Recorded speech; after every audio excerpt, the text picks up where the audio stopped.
Hi viewers, welcome to our channel. ప్రస్తుతం మనతో పాటు దాము బాలాజీ గారు, సీనియర్ జర్నలిస్ట్, వారితో ఒకసారి మాట్లాడదాం. సార్ నమస్కారం. నమస్తే. సార్, స్వేచ్ఛ సూసైడ్ కేసు అనేది ఇప్పుడు పొలిటికల్ టర్న్ కూడా తీసుకున్నట్టుగా మనకు కనిపిస్తుంది. మేజర్ గా పోలీసులు ఇప్పుడు సంతోష్ కుమార్ పేరు, బీఆర్ఎస్ చెందిన వ్యక్తి, అతని పేరు ఇప్పుడు మేజర్ గా వినిపిస్తుంది.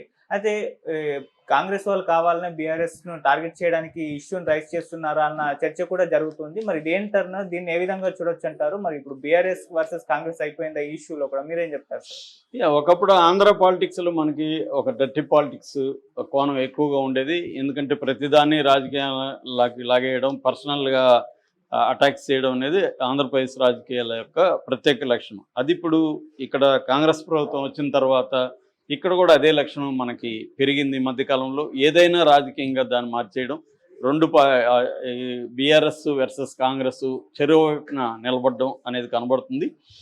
స్వేచ్ఛ ఆత్మహత్య కూడా ఇప్పుడు రాజకీయ కోణం తీసుకునింది. అసలు స్వేచ్ఛ ఆత్మహత్యను డైవర్ట్ చేయడం కోసమే బీఆర్ఎస్ వాళ్ళు మహా టీవీ మీద దాడి చేశారనే ఒక వెర్షన్ ఉంది. ఎందుకంటే స్వేచ్ఛ ఆత్మహత్యకు కారణం ఏంటంటే ఆమె సహచరుడుగా ఉంటున్న పూర్ణచంద్ర అనే వ్యక్తి ఫస్ట్ ఏమో పూర్ణచంద్ర రావు అని ప్రచారం చేశారు.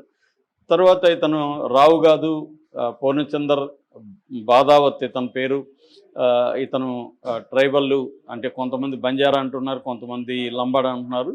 సో ఏదేమైనా ఇతను రాజకీయాల్లో ఉన్నాడు, యాక్టివ్గా ఖానాపూర్ నియోజకవర్గంలో యాక్టివ్గా పనిచేస్తున్నాడు. సో అతను ఫేస్బుక్లో కూడా పూర్ణచంద్ర అనే ఒక ఐడి ఉంది. ఫేస్బుక్లో కూడా అతని ఫోటోలు అవన్నీ పెట్టుకున్నాడు. ఎక్కువగా జోగినపల్లి సంతోష్. ఈ జోగినపల్లి సంతోష్ ఎవరంటే కేసీఆర్కి కో బ్రదర్ అంటే తోడల్లుడు అయిన రవీందర్ రావు వాళ్ళ అబ్బాయి. అంటే తోడల్లుడికి ఇతను నెఫ్యూ. వీళ్ళ నాన్న పేరు అయితే రవీందర్ రావు. సో ఒక రకంగా కేసీఆర్కి కూడా నెఫ్యూ అవుతాడు. సో అతను కేసీఆర్కి ముందు నుంచి కూడా పర్సనల్ అసిస్టెంట్ లాగా పనిచేస్తున్నాడు. ఈవెన్ ఎలక్షన్లో ఓడిపోయినా కూడా ఇతను పర్సనల్గా సంతోష్ వెహికల్లోనే వెళ్ళాడని చెప్తారు. తర్వాత సంతోష్ జనరల్ సెక్రటరీగా కూడా ఉంటున్నాడు, బీఆర్ఎస్కి రాజ్యసభ సభ్యుడిగా ఉన్నాడు. ఇప్పుడు కూడా కేసీఆర్కి ప్రధానంగా అతను అన్ని పనులు, పర్సనల్ విషయాల్లో అన్నీ కూడా ఆయనే బాధ్యత వహిస్తూ ఉంటాడు. అట్లాగే రోజువారీ బీఆర్ఎస్ కార్యక్రమాలను కూడా అతను పర్యవేక్షిస్తుంటాడు. వన్ ఆఫ్ ద యాక్టివ్ అతను. కవిత కూడా ఇతని మీద ఇండైరెక్ట్గా కేసీఆర్ చుట్టూ కొన్ని దెయ్యాలు ఉన్నాయి అని చెప్పడంలో సంతోష్ పేరు కూడా ఉందనేది కూడా చెప్తారు. ఏదేమైనా సంతోష్ కేసీఆర్కి చాలా ఇంపార్టెంట్. అటువంటి సంతోష్కి పూర్ణచంద్ర పిఏగా ఉన్నాడని చెప్తారు. పూర్ణచంద్ర సంతోష్కి బెనామీగా ఉన్నాడని చెప్తున్నారు. మరోవైపు ఇంతకుముందు ఓఎస్టీగా ఉన్న దేశపతి శ్రీనివాస్కి కూడా ఇతను బెనామీ. వీళ్ళిద్దరు కలిసి సమాచార శాఖను ఇన్ఫ్లుయెన్స్ చేసి అనేక కాంట్రాక్ట్లు, ఇతనికి ఒక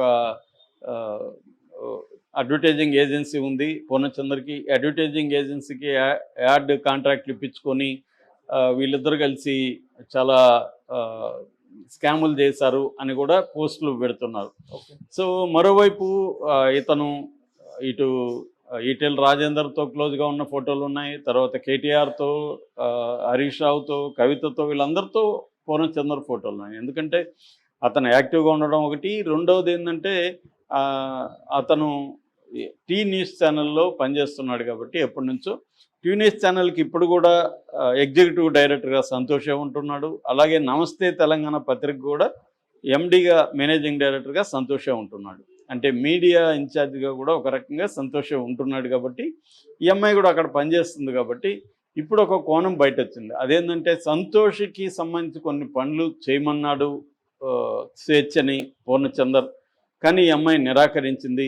అందువల్ల ఈ అమ్మాయి మీద ఒక ప్రెజర్ క్రియేట్ చేశారు పూర్ణచంద్ర సంతోష్ ఇండైరెక్ట్గా అని చెప్పి ఇప్పుడు ఒక వెర్షన్ని బయటికి తీస్తున్నారు. అట్లాగే చిక్కడపల్లి ఏసీపీ రమేష్ కుమార్ మీడియాతో మాట్లాడుతూ ఈ పూర్ణచంద్ర కన్ఫెషన్ రిపోర్ట్ గురించి కూడా చెప్పాడు. కన్ఫెషన్ రిపోర్ట్లో అతను నాదే నేరము, నా వల్లే అమ్మాయి చనిపోయింది, నేను ప్రెజర్ చేయడం వల్ల నేను చనిపోయింది, నేను విడాకులు తీసుకోమంటేనే ఆమె సెకండ్ హస్బెండ్తో విడాకులు తీసుకునింది, నేను కూడా విడాకులు తీసుకొని పెళ్లి చేసుకుంటానని హామీ ఇచ్చాను, కానీ నేను విడాకులు తీసుకోలేదు, నా భార్య దగ్గర నుంచి నేను పెళ్లి చేసుకోలేదు, అది మా మధ్య గొడవకు కారణమైంది. తర్వాత ఈ మధ్య అరుణాచలంకి తీసుకెళ్ళాను. వచ్చేటప్పుడు ఒక డాబాలో కూర్చున్నప్పుడు మళ్ళీ గొడవ అయింది. ఆ అమ్మాయి మళ్ళీ ఈ టాపిక్ తీస్తే నేను ఆ అమ్మాయిని బెదిరించాను. నా వెనక జోగిని సంతోష్ కుమార్ ఉన్నాడు. నువ్వు నన్నేమీ చేయలేవు అని బెదిరించాను నేను. నాకు మన ఇద్దరి పేరు కూడా సంతోష్కి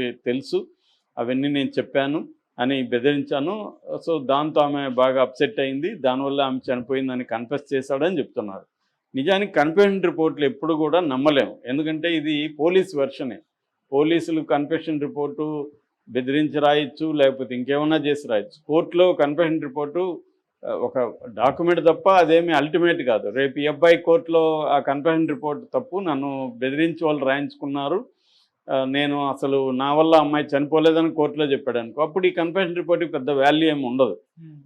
ఒకవేళ వీడియో తీసి అతను నిజంగానే చెప్పుంటే అది కొంతవరకు, అది కూడా నన్ను బెదిరించారు, మా ఇంట్లో వాళ్ళని చంపేస్తామన్నారు, అందుకని నేను అలా మాట్లాడానని కూడా అనొచ్చు కోర్టులో. కాబట్టి కోర్టులో ఈ అబ్బాయి ఏం చెప్తాడనేది ఇంపార్టెంట్. కోర్టులో ఖచ్చితంగా అబ్బాయి నా వల్లనే అమ్మాయి చనిపోయాడు అని చెప్తే అబ్బాయికి శిక్ష పడుతుంది, కాబట్టి అది చెప్పడు.